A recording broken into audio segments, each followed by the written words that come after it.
Mesdames, Messieurs, bonsoir. Voici vos informations en ce mardi 24 mars 2020. Ce soir, dans les grands titres. Le diagnostic de Justin Trudeau est maintenant connu. Le premier ministre souffre de la maladie d'Alzheimer.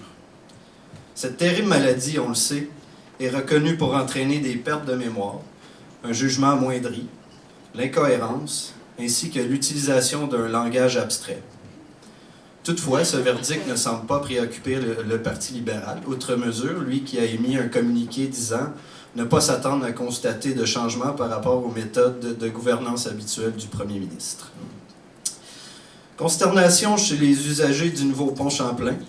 À peine achevée, une étude d'une firme d'ingénierie indépendante révèle que le pont serait instable et n'aurait qu'une durée de vie de 10 ans comparativement aux 100 ans projetés. Une des solutions avancées par les ingénieurs pour doubler sa durée de vie serait d'ouvrir le pont que d'une direction en alternance les jours de semaine et le fermer totalement les week-ends.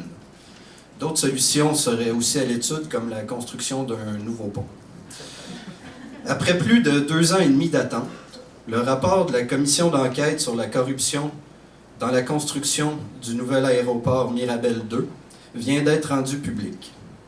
Le rapport de 453 pages révèle que la cause de la corruption serait issue d'une raison et que tout cela serait entraîné, toujours d'après le rapport, aurait entraîné des conséquences menant à une finalité.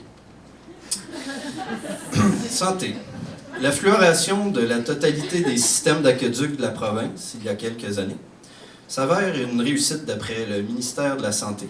On constate une réduction notable du taux de carie chez l'ensemble de la population. Le ministère se félicite de cette initiative visant à améliorer la santé globale et promouvoir de saines habitudes de vie. Ce projet n'en est qu'un parmi tant d'autres mis en place dans les dernières années, comme par exemple ceux d'intégrer dans l'eau courante du Pepto-Bismol pour lutter contre les brûlements d'estomac, ainsi que de la nicotine pour combattre le tabagisme. Par ailleurs, le ministère de la Santé vous rappelle de bien porter votre eau à ébullition avant la consommation. Nouvelle régionale. C'est aujourd'hui qu'avait lieu à Ville-Saguenay le dévoilement de l'imposante statue du maire Jean Tremblay à la place du citoyen, qui portera d'ailleurs le nom de place Jean Tremblay dès le mois prochain. La statue a été installée à 45 degrés pour respecter l'esthétisme de l'architecture. Comme vous le savez, pour les nouvelles économiques, ce n'est plus communiqué dû au taux élevé de suicide après la chronique quotidienne, donc veuillez vous référer au site Internet. Sport. C'est ce soir qu'aura lieu le vibrant hommage aux joueurs des Yuppies de Montréal, morts le mois dernier au Stade olympique. On se souviendra que lors du match inaugural de la nouvelle équipe de baseball professionnelle, le toit qui a cédé a emporté avec lui la totalité du nouvel effectif. Désolant. Et voilà, c'est confirmé depuis tôt ce matin. Après seulement 3 ans d'existence, le club de hockey Napoléon a été vendu à des intérêts nord-coréens.